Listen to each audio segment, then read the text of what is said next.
Okay. Okay. So today we're going to look at Venus and the aspects to Venus, and I'll have you do a little recap, just quick recap about what Venus is in a chart, and then from there we'll just talk about what happens when you have conversations between Venus and many of the charts, the other planets in a chart, and it could be, of course, a chart for a person, a mundane chart, anywhere. So just start off by maybe talking about some of the aspect, what Venus signifies in a chart generally. Venus is what you like and what you're drawn to, and it's also what you're good at quite frequently, because it connects to talents, which it's a biblical equivalent of money, which is then the place that Venus often goes to in its association to Taurus. Venus is also connected to Libra, so the idea of relationships, a person's love nature, and ideas, concepts, feelings of attractiveness. So what you find attractive both in yourself and in someone else, because then you can look at planets connected to that Venus to see how that's playing. And it's also, depending on the society you're in, different societies can find different things beautiful and interesting and attractive. There are things that tend to be universal. The idea of harmony, which is also very Venusian. So if you hear beautiful music or you see beautiful art, most societies would say, yeah, that's really interesting because of the symmetries. That's another interesting way to assess Venus. And then from there, you can also begin to see the potential problems. If the archetype is turned inward, narcissism is also something you would associate with Venus, because then it's the idea that you love yourself, but in a usually disharmonious way that then causes problems for you, for your relationships, etc. It's like gazing in the mirror, constantly, which is another Venusian object, so to speak, mirrors. So that's a quick summary. Right. It tends to also, because of the idea of different societies appreciating different values, which is a Venus connection as well, there's a sense that, okay, that's what we all agree on. And then it becomes a kind of consensus quality. Right. And there you can also see how societies can evolve and be at a point where they really disagree with something, and 50 years later they think it's totally fine and even praise it. So in that sense, the Venus has evolved as well. I think it's really interesting that I think we talked about this when we did our episode on Venus in general, that if you're looking at beauty and symmetry, the actual orbit of Venus is quite beautiful and draws that beautiful star, right? So it's actually showing in the way that it's circling things that it, and in fact, I think the best example of this is the Chart Cathedral. You can see the rose and that sort of looks very much like the nautic cycle of Venus. So you almost have it inscribed in its very movement. And just to say about beauty, often we talked about this, I think, before, people with Venus on the ascendant are often considered the carriers of whatever the collective thinks of as beautiful. It's not unusual to see that. And thinking of Angelina Jolie and Paul Newman as two great examples of people who carried that archetype, that people looked to and said, this is what beautiful is. And, lots of people say when they actually look at what is considered beautiful, there is symmetries involved. It's how how symmetrical a face is, which is quite interesting as well. So we must have it encoded somewhere. And I'm glad you brought up value, because I think value is the function that tells us how to relate to the world in our personal sense. In other words, what we value in the world, which is something that I think a lot of people are disconnected from, don't know. And it's one of the hardest things to figure out. And because I refer to Jung all the time, Jung thought the feeling function, feeling not being emotion, but being how we connect to what we value internally, is what most people are disconnected from. So what happens is that you'll ask a person, well, what do you really value? And they won't be able to tell you because they do not know. And often that value, if you think of Venus as it's an association story with the feminine and with Taurus, I think of it as a body thing. And that the people who know what they value are connected to their bodies, and they can almost sense through the inner world without the mind cutting in just exactly what it is they're relating to and what they really need. People who are disconnected often cannot tell you what they value, how they react. They're very quick, maybe in a Mercury kind of way, but they can't really tell you what something means to them. So I just think that's a second level. Now, what we've done before is we have gone from planet to planet. And of course, we've already done Venus with all the other Mercury, Sun. So we're going to jump to Venus, Mars. And it was kind of comical. I was trying to find an example of Venus, Mars, and I couldn't find it. But as you might mention it, I know that one intimately because I have a square in my own chart. How do you see Venus, Mars? How do you see it functioning in? And let's talk. I know that it can be integrated, and it can be unintegrated. I think it's like the idea that I have with the unresolved note. The integrated aspects, like the squares and the oppositions, and even sometimes the conjunctions, they can be unintegrated because you may be playing off one or the other. I think those are the ones that give us more trouble. So I'm thinking more along those lines. If something is unintegrated, that will show up, I think, in a louder way. At least that's been my experience. I don't know if you agree with that. So maybe how does an unintegrated Venus Mars, what are some of the ways it can show up?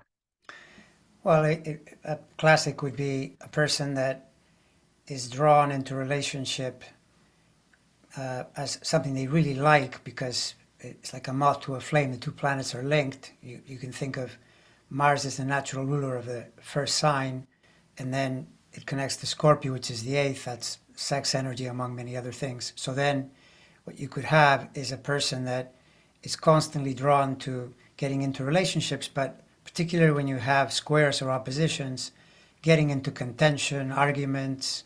It's the idea that passion is what rules the space, and so it's more exciting but also more combative, which is what Mars tends to be. So it throws a lot of energy into the situation. The person can be really drawn to energy as well, in the form of energy itself, in the form of athletics and sports, for example. If you see it in the case of a movie star, they might be doing very physical, male-oriented, hero-type things, with their roles, what they're presenting to the world. But it could also, with Mars, you could go into the vulgar area as well, because Mars is notorious for that. When a person is cursing or just being totally vulgar, you can pretty well point to Mars. So sort of the idea of the Freudian, lens of the way Freud looked at the world, Mars was the key thing. Libido, what people are doing with their raw desires, and so forth. You're linking Venus and Mars together. So the person with Venus, Mars, almost by necessity has to find Mars attractive or is trying to sort that out in some way. And you might even get a person who, it can happen in squares and oppositions, especially probably conjunctions too, where you can reject the archetype. So the person with Venus square Mars can be, find vulgar people very disdainful because that's pushing away the energy as well. But they're inextricably linked because if you have it like that, you have to sort through it. And that's where, if a person says, well, what do I do with mine? I always say, well, the way you learn is watch when planets go by and encounter yourself and encounter how you're feeling. I noticed that Mars is an irritated energy a lot of the time. You're just, you get, tense and anything from irritated to really angry, but you got to sort through that. It's an energy flowing through you, and you have to figure out how to channel it in a way that is not going to be against your own interests or other people's interests. It's interesting about the idea that Venus and Mars really are naturally going to be attracted to each other, because if you look at the two signs that Venus rules and the two signs that Mars rules, they're opposite each other. Yes. And in the myth, Venus and Mars are always getting it on, even though Venus is married to Hephaestus. She's always trying to have an affair with Mars. And, he's considered the dumb jock kind of idea, right? But the idea is you cannot have one principle without invoking the other one, right? So in some cases, I guess, if they're in an integrated kind of relationship, then it might be easier. But I think when they're in an unintegrated relationship, what may happen is that you play one off to one point, and then you play the other one too much. So there's always an imbalance in the way you're approaching this.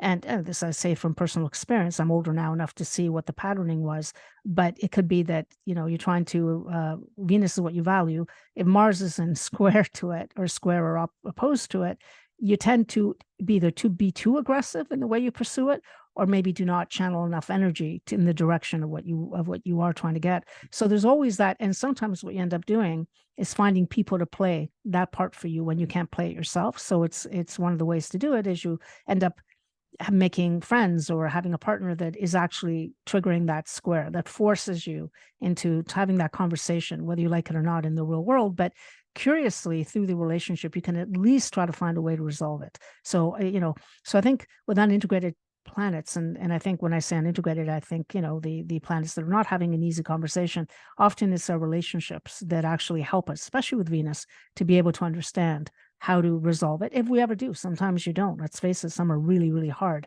But that's been my experience, that the energy, the way I go about getting my Venus, and remember, my Venus is in the 9th house, so it's in publishing. So I've had, I've been published, and it's interesting the amount of energy and how it's directed, and how then I reject it, and it's a whole story, right? But I feel that I went and I've followed certain paths because Venus rules my 3rd, so I write books because I'm trying to resolve it. I'm not quite sure, and this is maybe something we should point out. If you have an unresolved conversation aspect between 2 planets, you will find the situations in life. You will create the situations in life that you're trying to, basically what you're trying to do is you're trying to resolve the complex in Jungian terms, or that specific aspect, right? Mm-hmm. Correct. Yeah, that's exactly it. Especially when a person is more unconscious of their unresolved conflict, then it's a big shock. Look what happened to me, and they don't realize that their subconscious is saying, "Well, that's what you were trying to figure out. That's why I'm bringing this in." But it can be a very unsavory type of thing as well. For example, you could see where someone with Venus square Mars or opposite Mars, in the case, say, if it's a woman, she might be drawn to men that try to overpower her, that boss her around. Typical Mars, anything from pushy to all the way to abusive, for example. That could happen. It may not be as complicated as some of the outer planets to Venus, the way that could show up. But I mean, Venus Mars is pretty standard. It's the logic that everyone has a Venus Mars. They're connected to in a really immediate way. I mean, it's even the sign, in the restrooms. Venus, the male, female energy. It's almost assumed. And when you look at the symbols, Venus is set. It looks like a receptive symbol. Mars looks like an aggressive type of symbol, right? Yes. So yeah, and for example, what you said about they're together in some way in the chart, figuring out in yourself, discovering how to express your Venusian energy, it has to go through the Mars. So you might be overdoing it in some way, or you may perhaps underdoing it if you start to push back on the Mars. It becomes a challenge. Yeah, that's totally true. But that's how you grow. That's how you grow. That's it. I mean, I think people want to have the easy chart, but that's not a life. That's that's not to grow.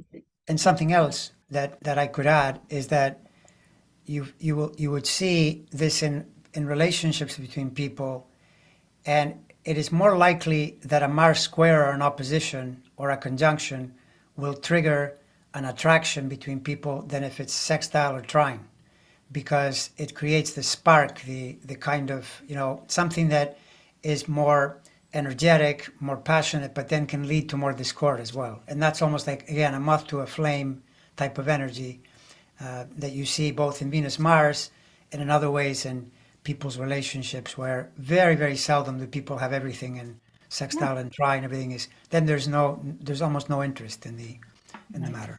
Yeah. Right. So what I've done here is I've put up I put up a number of, can you see them, Andre? Can you see the charts? I can see, yeah, Angelina Jolie. No, shouldn't be Angelina Jolie. This should be, are you looking up here? What I'm seeing is Angelina Jolie. Oh, okay. So I got to stop share. I must have pulled up the wrong thing. Sorry. Let me share the screen again, because I definitely did not want to bring that up. I want to bring this one up. Can you see the PowerPoint, Jennifer Aniston here? I can, yeah. Jennifer okay, Aniston. All right. So this one is actually my sample chart for Venus, which was the one that it was a Venus Jupiter. Venus Jupiter, yeah. Venus okay, opposite. Jupiter, right? Because after Mars, we had Jupiter, right? And so this is an example of a Venus Jupiter opposition. And actually, I know you wouldn't call Venus Saturn here a conjunction, but they're co-present, let's say, right? They're in the same space.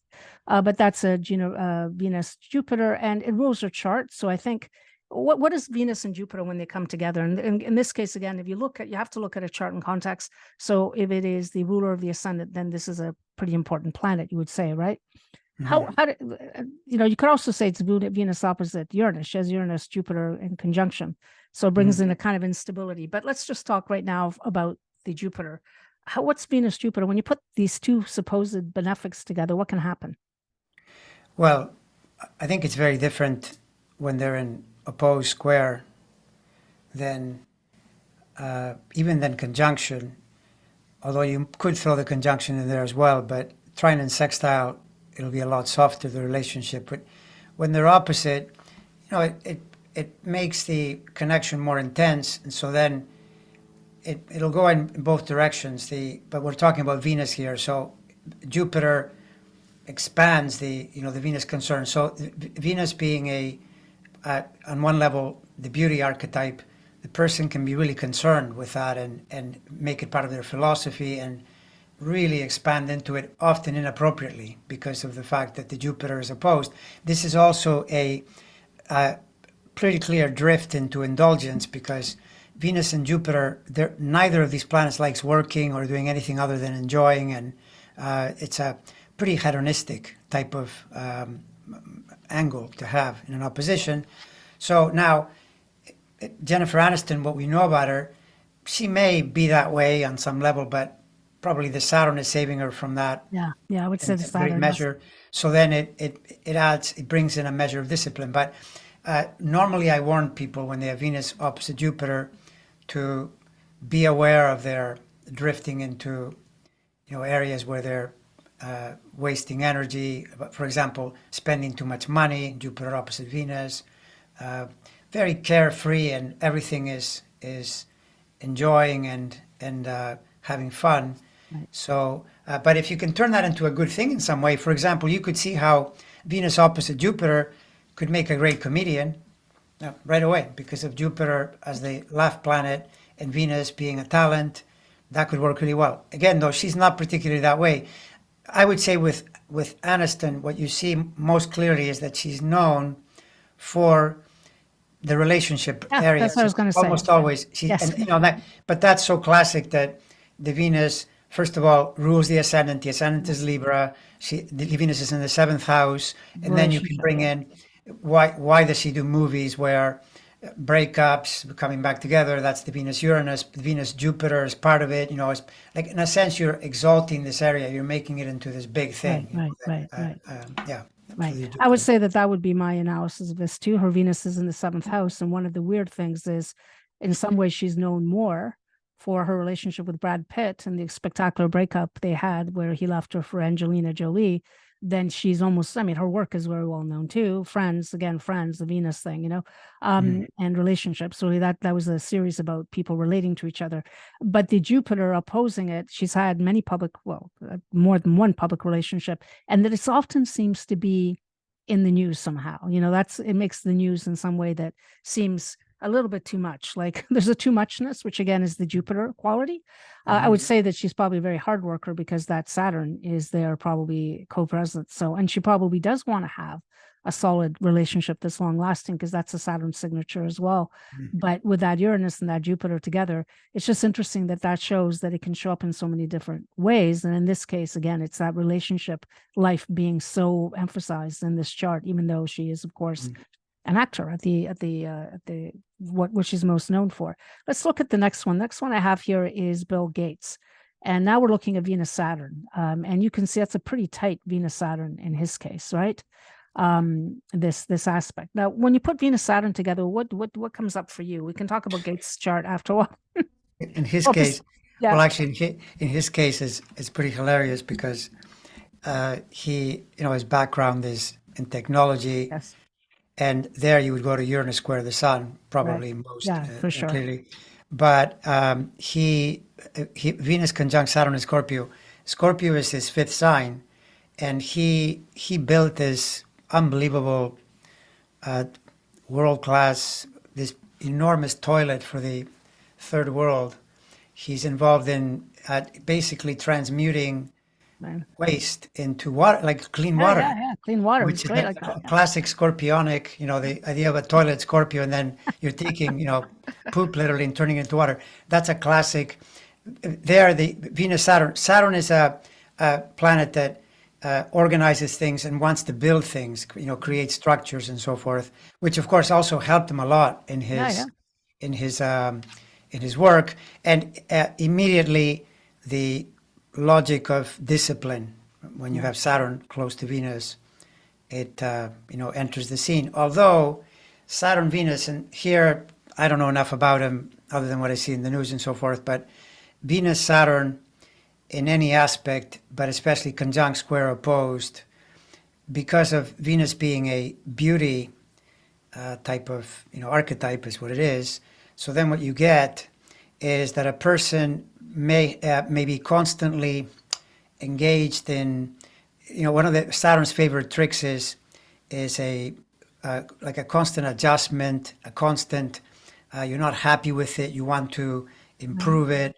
And so then you can have now, a person could say, well, I mean, you might, once you get into concepts of beauty, it could be that someone has a Saturn, Venus square or opposed to conjunct, and the person may not be as beautiful in their particular society, let's say, that they don't have as much symmetry, but that's not going to hold that particular thing.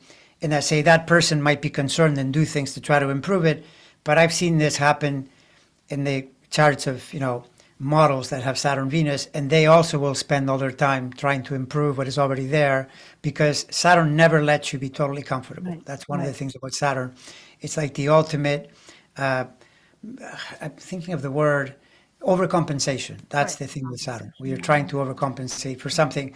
So, but, you could also see too how that could lead to great things, because it means it's what you're working on. If you do it well, it could turn out really, really well, whatever the arena is, right? Right. I see Venus Saturn actually as a person who's never quite secure. They never have enough money.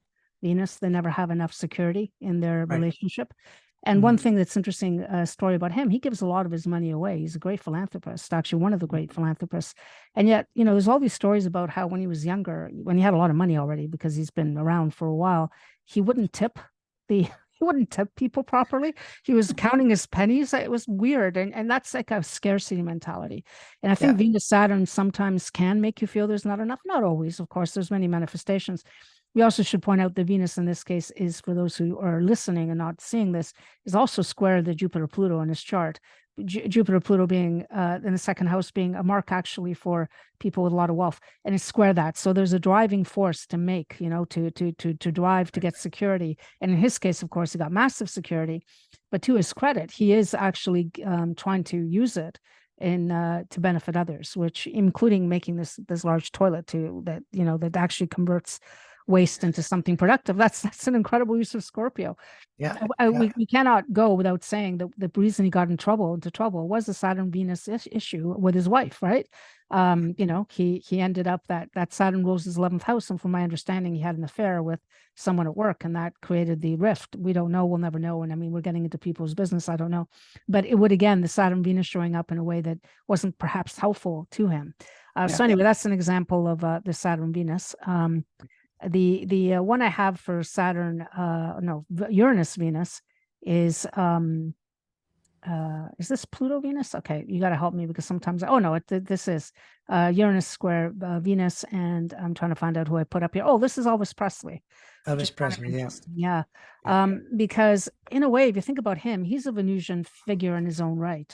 He really redefined what is a certain type of beauty, which was very much, is very sexual, very it was different from what was there, and that kind of speaks to the Uranus bringing in a shocking new type of apprehension of that principle. A guy who is extremely, in a way, very feminine, right?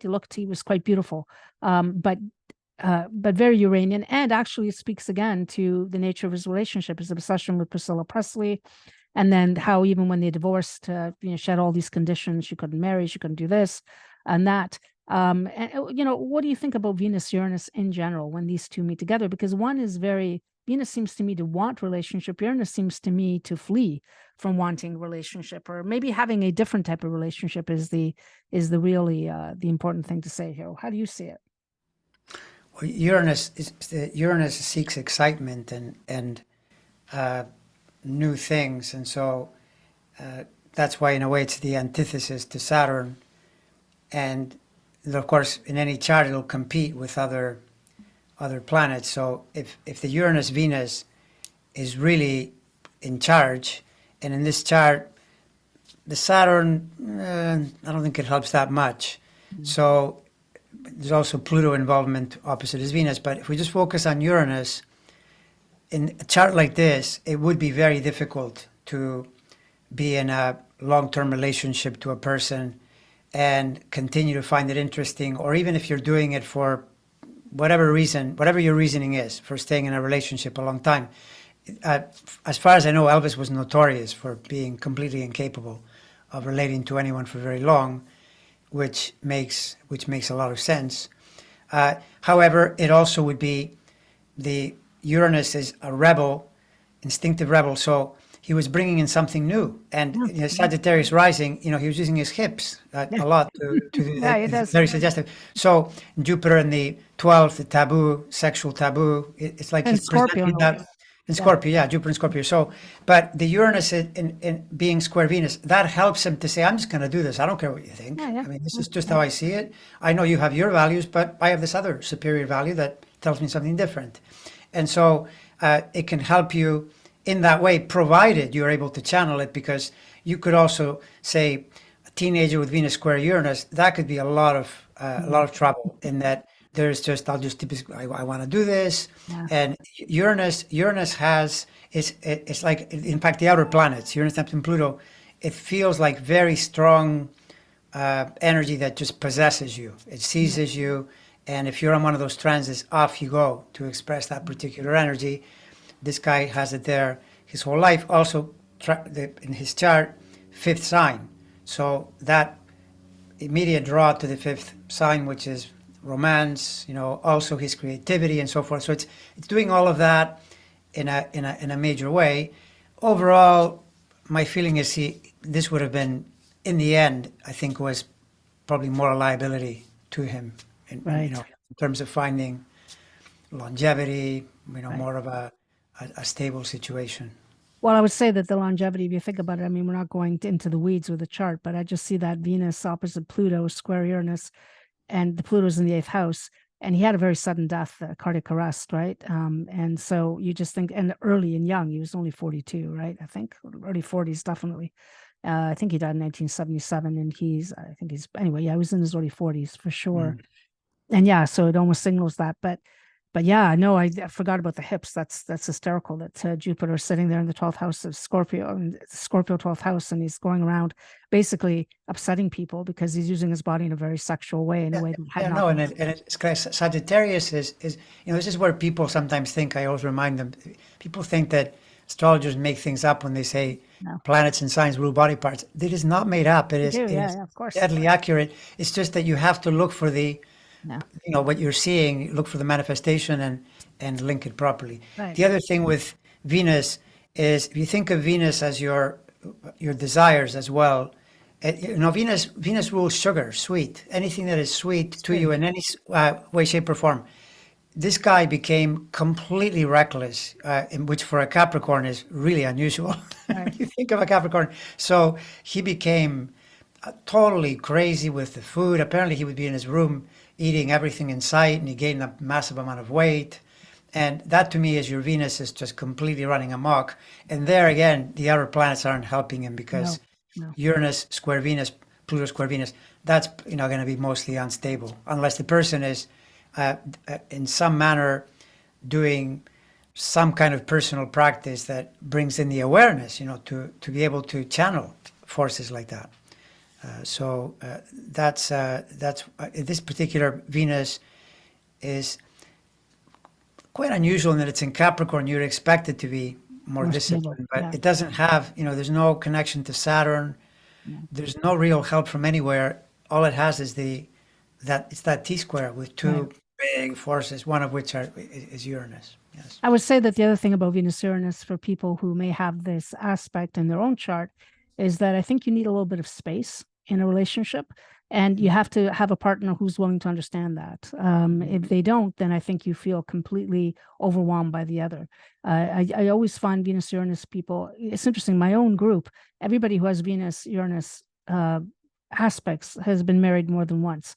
And it's almost like a way to try to figure out a way to get that space. If you find space, you're going to be okay, right? But if you end up attracting or being attracted to a very clingy person, then you create a situation where you will invariably feel uncomfortable. It's very strange. And sometimes it even works the opposite, where you keep finding people who leave you. I don't know. Yes, that okay. That was the one when you have Venus square Uranus, because the attraction principle links to Uranus, Right. and there's a square. You can already anticipate lack of reliability, unpredictability. The very thing that draws you, because if it's a man, oh, she's really attractive because you can't predict what she's going to do. Well, that's good at the beginning, but And that drives later you crazy. it's a big problem because I can't predict what she's going to do. But that's what you liked. Well, there you go. So This is a principle in Jungian psychology, which is why I think the map of the chart helps so much, which is you're always going to be attracted to the parts of yourself you're not expressing. And once you actually end up with that person and you start to express those parts, then the only thing that will keep a relationship together is compassion and friendship. Because if you don't have that, and then there's impossible, because you've almost fulfilled the destiny that you were looking within that specific interchange. Okay, so then we go next to our Venus Neptune chart, and I wanted to choose. I thought Jimmy Carter's a great example of Venus Neptune, just because he so exemplifies that positive aspect of Venus Neptune. In this case, it's in Leo in the 11th house. Okay, so it makes so much sense because he's known for building houses even in his 90s for Habitat for Humanity. There it is in the 11th house of groups, associations, someone who knows how to give, who's very dedicated. And Venus is really about the almost compassion to on a very high level. You're taking the two planets who are often associated, which are often associated with some level of compassion. Venus is even higher than Neptune is higher, a bigger expression of that principle. And you're putting them together. And so the positive expression is, I think, what he has demonstrated in his life. He's almost 100 years old, right? And he just continued all of his life to give, and be very humble. So I thought this was a particularly good example of Venus Neptune. But what's the shadow side of Venus Neptune? How can it work in a way that is maybe not as salubrious as this one?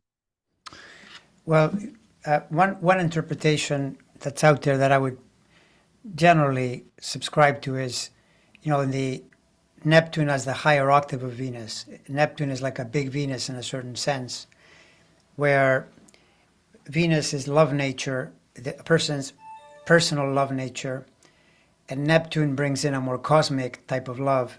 So there's a sense that with Venus Neptune, you are filled with this sense of, for instance, finding the ultimate love, the perfect soulmate, and experiencing almost always feelings like that in relationships. But then the problem is that Venus Neptune people, I notice a lot when they're square, opposite, even conjunct. Jimmy Carter definitely not in this category at all.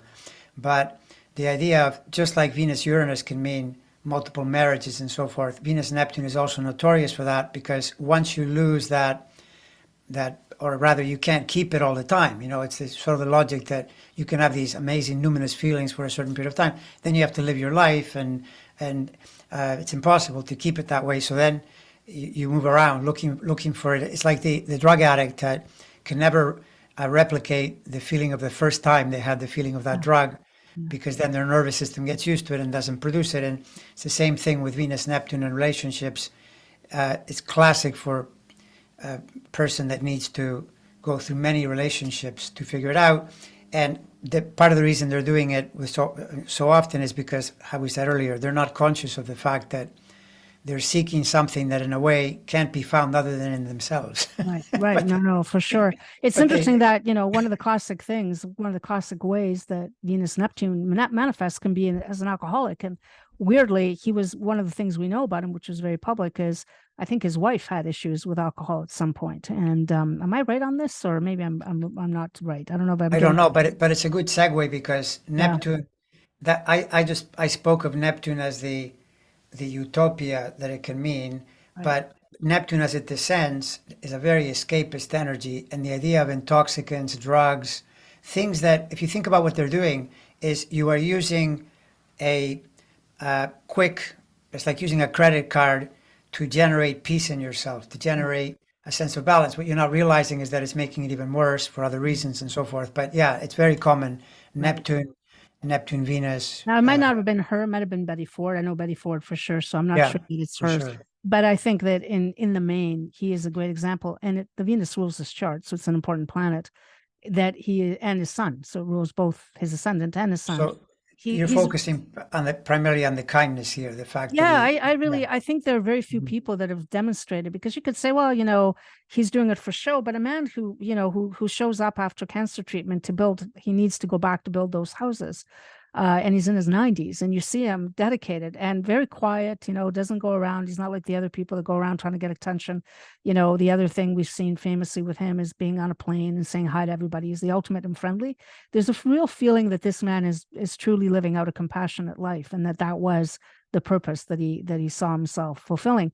By the way, just as an interesting thing, couldn't find an example for Venus Mars, and you notice he's got the Venus Mars opposition in his Opposition. chart. So there it Yeah, is. You yeah, find it. no, and there, That I mean, probably drove him, right? That probably drove him and yeah, his. it's energizing, and the thing where he was, he's a farmer, he's out there, the idea of physicality Yeah. is a Venus Mars thing. Well, even Yeah, building houses at 93, yeah, 94, that's very physical. I don't think most 94-year-olds are going around with a tool belt, hammering away for poor mhm, people. It's quite amazing. very true. Okay. Yeah, So very, now very. we're going to look at the final of the which is the Venus Pluto, which can be extremely difficult as well. And this is a Venus Pluto square, and it's in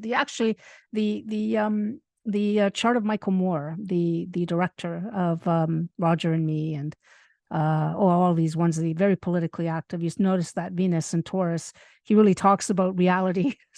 He's not writing magical realist tracks. He really wants you to know. And a lot of his work has to do with the situation around money for people, how they deal with the fact that, you don't have um, universal health care or what the rights, right? And it's up there in the 10th house, which makes sense, ruling the sun in the 10th house, but square the Pluto, which is on his ascendant.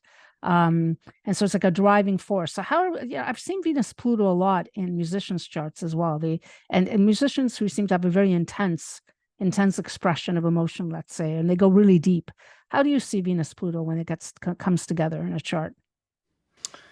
Well, in this chart, you have to bring in where they're placed as well, because first sign, 10th sign. So he's trying to change Pluto is obsessed with changing something, with literally killing it, destroying it, and creating it anew.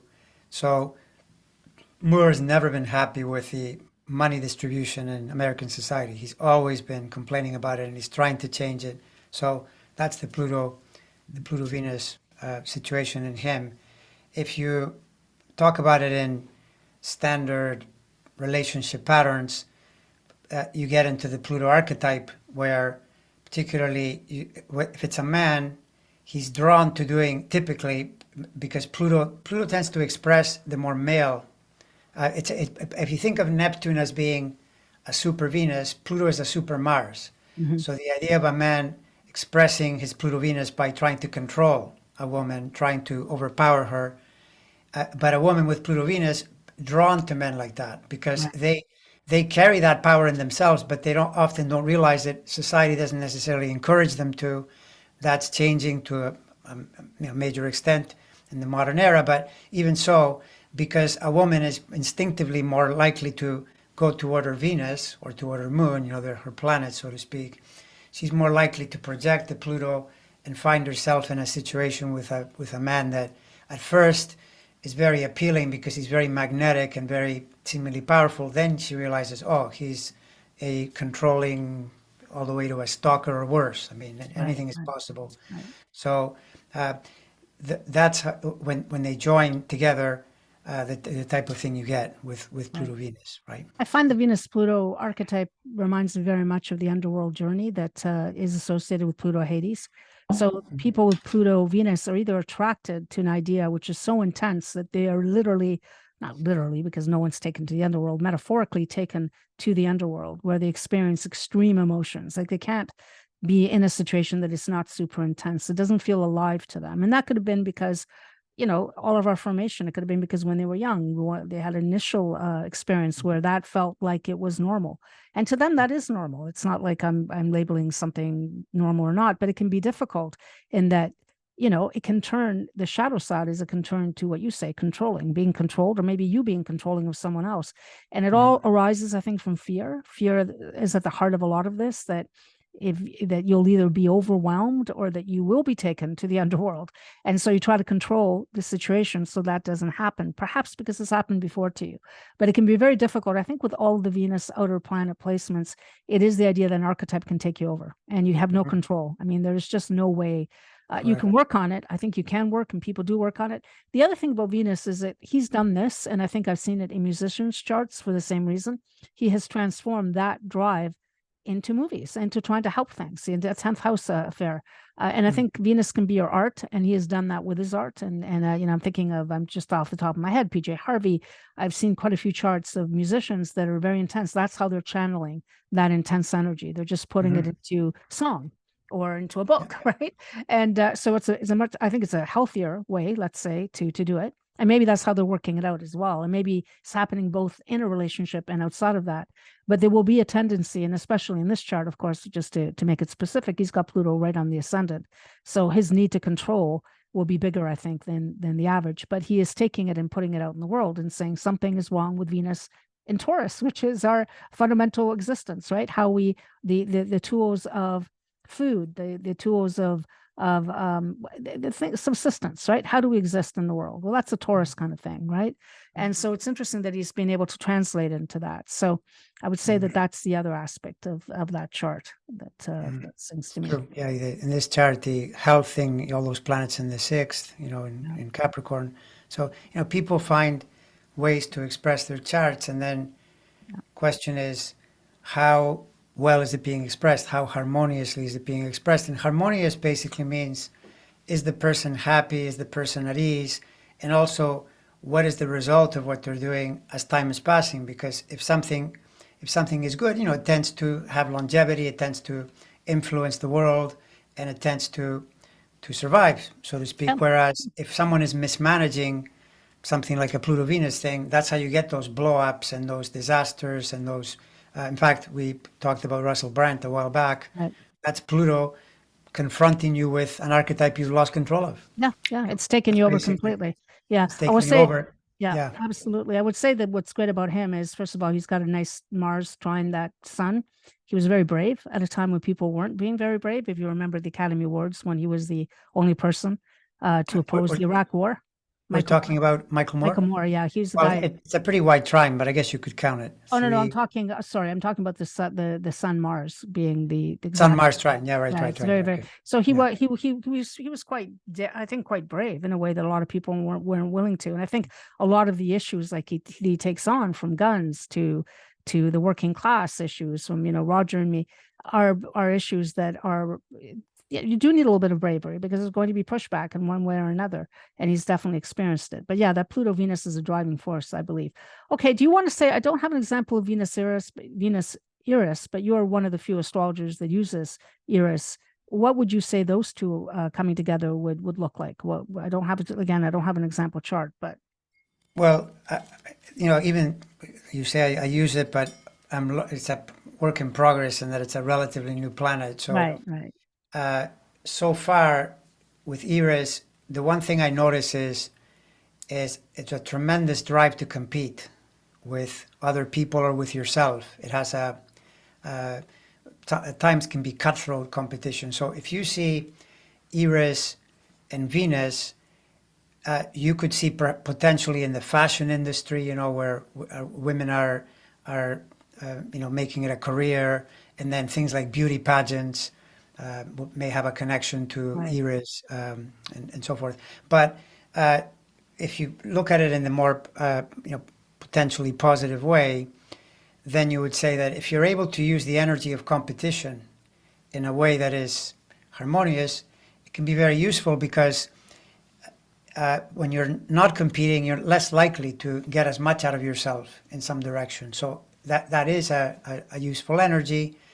And in a men's chart, Venus Eris, depending on the connection, could much like how we said earlier, Venus Uranus could put you in touch with a person that is very interesting through their unpredictability, then they become a problem through their unpredictability. So in Venus Eris, Eris is likely to be a warrioress, a woman who speaks for herself and wants to do what she wants to do, which is very interesting until perhaps it isn't at some point, right? Depending on your own connection to the Eris. And Eris, to my mind, it does define many of these, modern women that are doing things for themselves. They're out in the world. They speak clearly. They tell you what they feel. In other words, they're competing with men, which is what Eris basically inclines them to do. And then, of course, you could see where that could get you in trouble as well. If you do it wrong, it might not work out, right? So Venus opposite Eris, for example, could bring that about. But on the other hand, it could take you to really high places, right? And once again, this is a planet that the way to learn about it is to pay attention to it in action, to see what's going on with something. It's hard because that orbit is so long, and we're now in the face of the orbit where it stays longer. It stays longer in Aries, let's say, than it does in Libra. So it moves very, very glacially slow. But yeah, it's a way to actually look at it and track it. And I hope more people are tracking it, because you can't, to me, if you've demoted a planet, and she is responsible for demoting Pluto from the pantheon, you're probably pretty important. you know. So you should look at it just from the perspective of you're going to match the inner and the outer, which is what archetypes do. Yeah, it might be worth looking at it. Okay, so next time we'll look at Mars, and maybe actually we'll combine it with Mars and Jupiter, or we'll see how it goes. But yeah, I certainly won't miss Mars like I did Venus. So I kept missing it somehow. That was weird. And not only that, but I will confess to everybody that I actually, we had to re-record this, because I actually even got some of this wrong with the chart that was Venus Mars, which is what I have in my own chart. So maybe there is a block somewhere there. Maybe it's like you're acting like Venus and Mars and everything is retrograde, right? Is that? Yes, that's it, all the time. But it's not. No, I know. All the time, though. It never stops. Okay. All right. So, so that's it. That's it for today. Until next time.